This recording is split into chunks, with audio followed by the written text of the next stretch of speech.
आमदार कोण, खासदार कोण, मुख्यमंत्री कोण? मराठेच ना. ओबीसीला 1% बजेट तुम्ही देत नाही आणि कुणी कुणाचं खायचा प्रश्न येतो. आणि जरांगे जर ओबीसीने खाल्ला असेल 70 वर्ष म्हणतो तो, 70 वर्ष सोडून दे, 27-28 वर्ष ओबीसीना रिझर्वेशन कायद्यानं मिळालंय. ओबीसीने जर रिझर्वेशन खाल्लं असतं तर ओबीसीचे 400 कारखाने दिसले असते. या महाराष्ट्रात 200 साखर कारखाने आहेत, 100 सहकारी आणि 100 खाजगी. त्यामधले 10-15 कारखाने सोडले तर 90% कारखाने फक्त मराठा समाजाचे आहेत. जरांगे असं म्हणतात की ओबीसी आणि मराठवाड्यामध्ये काडी खऱ्या अर्थाने छगन भुजबळ यांनी लावलेली आहे आणि छगन भुजबळांचं राजकीय कारकीर्द उद्ध्वस्त केल्याशिवाय शांत बसतो. राजकीय कारकीर्द उद्ध्वस्त करायला जनता तयार आहे ना. तू कोण राजकीय कारकीर्द उद्ध्वस्त करणारा?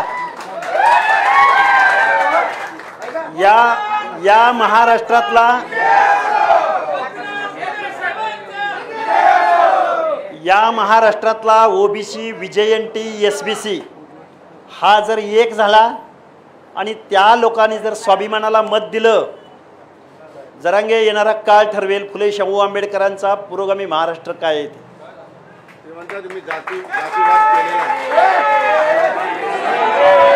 माझ्या आंदोलनामध्ये मी जातीवाद केला नाही असं. जरांगे साहेब तुम्ही म्हणताय मी जातीयवाद केला नाही.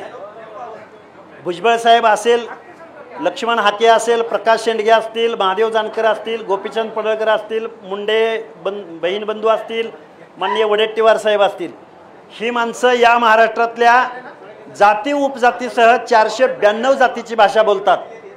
आणि जरांगे तुम्ही फक्त एका जातीची भाषा बोलताय. मग नक्की जातीयवादी कोण? या प्रश्नाचं उत्तर महाराष्ट्राला हवं आहे. म्हणजे आम्ही गेली 7-8 महिने आम्ही शांत बसलो, आम्ही तुमची प्रत्येक गोष्ट पाहत राहिलो. जरांगे तुम्ही संविधानिक मार्गाने आंदोलनं तुमची चालली होती, आम्ही पाहत होतो. पण जरांगे तुम्ही बीड शहर जाळलं, टार्गेट करून ओबीसी नेत्यांना बदनाम केलं, हॉटेल जाळली, घरं जाळली लोकप्रतिनिधींची. आणि जरांगे जातीयवाद नक्की कोण करतंय? ओबीसी समाजाने एकत्रित यावं, नेत्यांनी एकत्रित यावं, पण आमच्या नोंदी रद्द करा म्हणून, नाहीतर मग आम्ही उभे राहू. म्हणजे काय तुम्ही खाडाखोड करून नोंदी तयार करणार का? मी माझं उपोषण सुरू झालं त्या दिवसापासून अर्लियर करेक्शन आत्ता माझ्याकडं पुरावे तुम्हाला दाखवायचं म्हणलं तर पेनानं खोडलेले, नावाच्या पुढं कू, नावाच्या मागं कू. इथल्या सगळ्या स्क्रुटिनी करणाऱ्या अधिकाऱ्यांना, म्हणजे जात पडताळणी अधिकाऱ्यांना आणि जात प्रमाणपत्र इश्यू करणाऱ्या सगळ्या अधिकाऱ्यांना माझे हात जोडून कळकळीची विनंती आहे. या बोगस नोंदी आणि या बोगस नोंदी संदर्भात महाराष्ट्राचे मुख्यमंत्री आणि सर्व मंत्रिमंडळाला माझी विनंती आहे. तुम्ही एक जात प्रमाणपत्र जर कॉमन मॅननं जर काढलं तर त्याला 2 वर्षापासून 6 वर्षापर्यंतची त्याला सजा देता. तुम्ही जर लाखो सर्टिफिकेट जर बोगस डॉक्युमेंटच्या द्वारे काढत असाल आणि गव्हर्नमेंटच्या संरक्षणात काढत असाल तर मग या ओबीसीने आरक्षण संपलं असं समजायचं का? लॉ म्हणजे न्यायव्यवस्थेला सुद्धा ही माझी विचार नाही.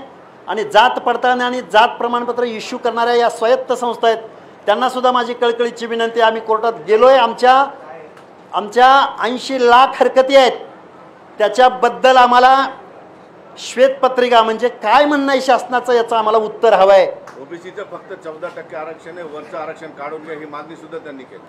14% आरक्षण कुणी ठरवलं? मंडल कमिशन. कुणी ठरवलं? मंडल कमिशन असं त्यांचं म्हणणं. मी काय म्हणतोय जरांगे साहेब, तुम्ही थोडंसं आरक्षण पॉलिसीविषयी समजून घ्या. मंडल आयोग सहजासहजी आलेला नाही. मंडल आयोग सहजासहजी आलेला नाही.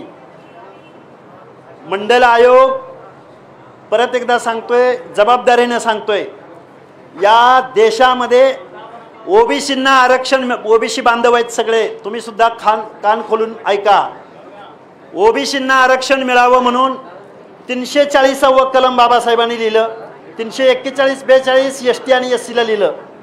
त्या 340 कलमामध्ये डॉक्टर बाबासाहेबांनी ओबीसीच्या आरक्षणाचा आग्रह धरला. पण इथल्या व्यवस्थेनं ओबीसींना आरक्षण देण्यासाठी ज्यावेळी मोरारजी देसाई सरकार आलं 78-79च्या दरम्यान, त्यावेळी मंडल आयोग निर्माण झाला. पण तो मंडल आयोग इम्प्लिमेंट व्हायला VP सिंगांना पंतप्रधान व्हावं लागलं. आणि VP सिंग पंतप्रधान झाल्यानंतर 90च्या दरम्यान मंडळ आयोग इम्प्लिमेंट केला. परत तो कोर्टात चॅलेंज झाला. कोर्टामध्ये आमच्या ओबीसीच्या सगळ्या नेत्यांनी लढाई लढली. त्यामध्ये लालू प्रसाद यादव असतील, रामविलास पासवान असतील, नॉर्थ मधली मंडळी, साऊथ मधली मंडळी, माझ्या महाराष्ट्राचा विचार करायचा झाला तर स्वर्गीय प्रतापराव ढाकणे असतील, स्वर्गीय दिबा पाटील असतील, भरपूर अण्णाडांग, शिवाजीराव बापू शेंडगे, या सगळ्या लोकांच्या रेट्यामुळं या महाराष्ट्रामध्ये मंडल आयोग इम्प्लिमेंट झाला. आणि सगळ्या लोकांना एक सामाजिक न्यायाचं धोरण राबवण्याच्या दृष्टिकोनातून या महाराष्ट्रामध्ये 29% ओबीसी आणि SBCला आरक्षण दिलं गेलं. त्यामुळं जरांगे बोलताना सावधगिरीनं आणि सल्लागाराकडून योग्य सल्ला घेऊन बोलत जावा. त्यांनी असं म्हटलेलं आहे